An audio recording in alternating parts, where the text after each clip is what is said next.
بسم اللہ الرحمن الرحیم۔ السلام علیکم، میں ہوں ناصر عباسی اور آپ دیکھ رہے ہیں ہمارا یوٹیوب چینل۔ فلسطین میں وحشی درندہ اللہ تعالیٰ کا ٹھکرائے ہوا یہودی اپنی تمام تر خباثتوں، وحشت ناکیوں اور بربریت سے مظلوم فلسطینی مسلمانوں پہ ظلم و ستم کے پہاڑ توڑ رہا ہے۔ تقریباً 9 دن ہو گئے فلسطین میں آگ اور خون کا کھیل شروع ہوئے ہوئے۔ اب تک تقریباً 250 کے قریب فلسطینی شہید ہو چکے ہیں، 10,000 سے زیادہ بے گھر ہو چکے ہیں، تقریباً 50 بچے شہید ہو چکے ہیں اور 40 کے قریب خواتین بھی جنت الفردوس میں اپنا مقام بنا چکی ہیں۔ روزانہ ہی خونی بھیڑیا اسرائیل غزہ میں بمباری کر رہا ہے، راکٹ حملوں سے کر رہا ہے، مکانات، سینکڑوں مکانات تباہ و برباد ہو چکے ہیں، بڑی بڑی کثیر المنزلہ عمارتیں مٹی کا ڈھیر بن چکی ہیں۔ ہمارے فلسطینی بھائی اپنے پیاروں کی لاشیں اور اپنا سامان ملبہ اٹھا اٹھا کے نکال رہے ہیں۔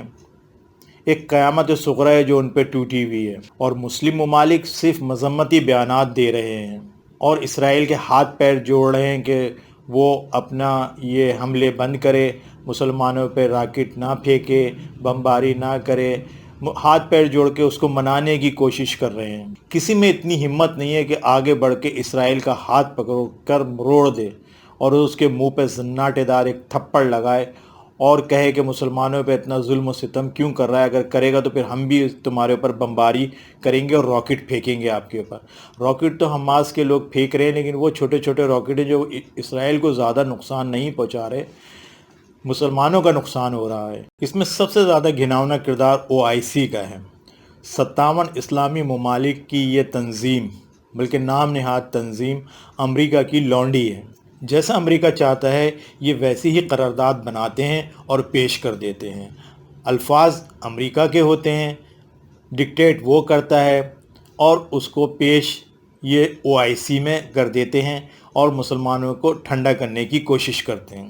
OIC میں سب سے نمایاں کردار عربوں کا ہے۔ اس میں زیادہ تر جو فعال ہیں وہ عرب ممالک کے سربراہ ہیں۔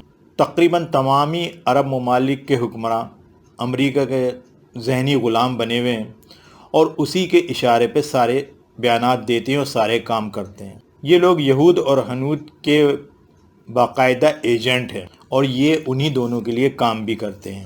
جہاں کہیں بھی مسلمانوں پہ ظلم ہوتا ہے، یہ امریکہ کے اشارے پہ OIC کا اجلاس بلاتے ہیں اور سب کی تقریریں کراتے ہیں اور پھر ایک قرارداد منظور کر لیتے ہیں، تاکہ مسلمان ملکوں میں اگر جوش و خروش ہے تو وہ یہ قرارداد سن کر ٹھنڈا ہو جائے اور امریکہ اور اسرائیل اپنا کام کرتے رہیں۔ یہ بات ہو رہی ہے عرب ممالک کے حکمرانوں کی، ورنہ وہاں کے عوام تو دل و جان سے اسرائیل کے دشمن ہیں اور اس کو سبق سکھانا چاہتے ہیں۔ اگر یہ حکمران بزدل، ڈرپوک اور امریکہ کے غلام حکمران درمیان میں سے ہٹ جائیں تو عرب ممالک کے عوام ہی اسرائیل کو زمین کی آخری تہہ میں دفن کر دیں۔ ان کے آگے اسرائیل کچھ بھی حیثیت نہیں رکھتا۔ وہ اپنے اسلاف کے کارناموں کو جانتے ہیں، سمجھتے ہیں کہ انہوں نے چھوٹی چھوٹی فوجوں کے ذریعے، چھوٹی چھوٹی افواج سے بڑے بڑے لشکروں کو شکست دی اور بڑی بڑی سلطنتوں کو خاک میں ملا دیا، اور یہ کفار بھی جانتے ہیں، مسلمانوں کے اس جذبے کو وہ بھی جانتے ہیں۔ اسی لیے انہوں نے اپنے ایجنٹ حکمران مسلمانوں پہ مسلط کر دیے ہیں تاکہ وہ ان کو آگے بڑھنے نہ دیں اور ان کو دبا کے رکھیں اور ان کو قرارداد کا لالی پاپ ان کے منہ میں دے دیں کہ بھئی 57 ملکوں کے سربراہوں نے مل کر یہ قرارداد منظور کی اور اس کو ڈانٹا ہے اور اس سے یہ باتیں کی ہیں۔ اس کا کوئی بائیکاٹ کرنے کی بات نہیں کرتے، اس کا سوشل بائیکاٹ نہیں کرتے، اس سے تجارت بند نہیں کرتے، کسی قسم کی کوئی چیز نہیں کرتے، بس صرف اس کو کہتے ہیں کہ یہ کر لو، حملے بند کر دو، راکٹ نہیں پھینکو، یہ نہیں کرو، وہ نہیں کرو۔ OIC نہ کشمیریوں کے لیے کچھ کر سکی اور نہ فلسطینیوں کے لیے کچھ کر سکی۔ اس کا مطلب ہے کہ نہ وہ اجمیوں کے لیے فعال ہے اور نہ عربوں کے لیے فعال ہے۔ فلسطینی بھی عربی ہیں، عربی بولتے ہیں، لیکن وہ عربی نہیں ہے جو لمبے لمبے جبے پہنتے ہیں۔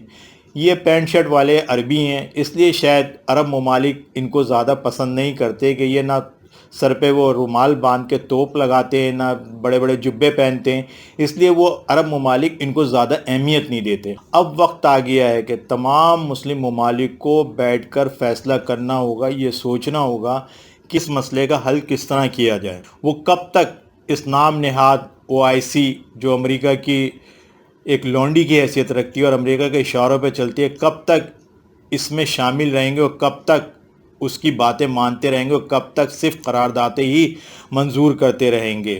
OIC مسلمانوں کا آج تک کوئی مسئلہ حل نہ کر سکی اور نہ کر سکتی ہے۔ اس میں اتنی طاقت ہی نہیں ہے کہ یہ کسی کفار کے ملک کے اوپر پریشر ڈالے۔ یہ ہر معاملے میں خاموش رہتی ہے، چاہے پیارے نبی صلی اللہ علیہ وسلم کے خاکوں کا مسئلہ ہو نعوذ باللہ، یا کشمیر کا مسئلہ ہو، یا روہنگیا کا مسئلہ ہو، یا چیچینیا کا، یا شام کا، اردن کا، یمن کا، یا فلسطین کا۔ یہ کسی مسئلے پہ مسلمانوں کا صرف ٹھنڈا کرنے کے لیے قرارداد منظور کرتی ہے، ورنہ اس کا کوئی مقصد نہیں ہے۔ یہ صرف ان کو مسلمانوں کو بیوقوف بناتی ہے، ورنہ در پردہ تو یہ امریکہ کی، یہودیوں کی اور ہندوستان کی ہی سپورٹ کرتی ہے۔ اب OIC کے اجلاس میں انہوں نے مودی کو بھی دعوت دی تھی، اس کا کیا تعلق OIC کے اجلاس سے مسلمان ممالک، لیکن انہوں نے عربوں نے اس کو بھی بلانے کی کوشش کی تھی، مودی کو بھی۔ ہمارے خیال میں تو OIC کو اب الگ الگ ہونا چاہیے، عربوں کی OIC الگ اور دیگر مسلم ممالک کی OIC الگ، یعنی عربوں کی OIC الگ اور اجمیوں کی OIC الگ ہونی چاہیے، تاکہ یہ دیگر ممالک عربوں کے دباؤ سے نکل کے کوئی مشترکہ فیصلہ کر سکیں، کوئی مشترکہ اعلامیہ کر سکیں، اور مشترکہ طور پہ جہاں جہاں مسلمانوں پہ ظلم ہو رہا ہے اس کو مشترکہ طور پہ حل کر سکیں۔ کم سے کم امریکہ کے دباؤ سے تو یہ نکل جائیں گے۔ اب عرب ممالک کا کردار دیکھیے، یونائٹڈ عرب امارات UAE نے فلسطینیوں پر دباؤ ڈالا ہے کہ وہ حماس سے کہے کہ ہتھیار رکھ دے اور اسرائیل کے خلاف ہتھیار نہ اٹھائے، نہ راکٹ ان کے پھینکے۔ اگر وہ نہیں مانیں گے، ہتھیار نہیں رکھیں گے، راکٹ پھینکتے رہیں گے، تو عرب امارات ان کا امداد بند کر دے گا اور جو وہاں ترقیاتی کام اس نے شروع کیے ہیں وہ بھی ختم کر دے گا۔ اس طرح یہ دباؤ میں لیتے ہیں دیگر ممالک کو، جہاں ظلم ہو رہا ہے ان کا ساتھ دینے کے بجائے ان کو اس طرح دباؤ میں لیتے ہیں۔ UAE کی بات سے کھل کے سامنے آ گئی کہ عرب ممالک جو ہیں مسلمانوں کا ساتھ نہیں دیتے۔ کشمیر میں بھی انہوں نے ہندوستان کا ہی ساتھ دیا تھا اور پاکستان کو کہا تھا کہ یہ ہندوستان کا اندرونی مسئلہ ہے، آپ اس میں مداخلت نہ کریں۔ اسی طرح انہوں نے فلسطینیوں پر دباؤ ڈالا کہ وہ اسرائیل کے خلاف ہتھیار نہ اٹھائیں۔ اس لیے دیگر مسلم ممالک کو جو عرب کنٹریز میں نہیں آتے، جو عرب نہیں ہیں، ان کو اس بارے میں سوچنا چاہیے کب تک وہ اس OIC کے گورکھ دھندے میں رہ کر، چکر میں الجھ کر مسلمانوں کی کوئی بھی مدد نہیں کر سکتے، صرف بیانات دیتے رہتے ہیں، اس لیے کہ اوپر سے ان پہ دباؤ ہوتا ہے عربوں کا۔ اس لیے دیگر ممالک کو چاہیے کہ وہ اس بارے میں سوچیں اور اپنی OIC الگ بنائیں اور پھر مسلمانوں کا ہر جگہ ساتھ دیں۔ شکریہ۔ ہماری باتیں اچھی لگی ہیں تو لائک کریں، سبسکرائب کریں، بیل آئیکن کو کلک کریں۔ ہمیں اجازت دیں۔ اللہ حافظ۔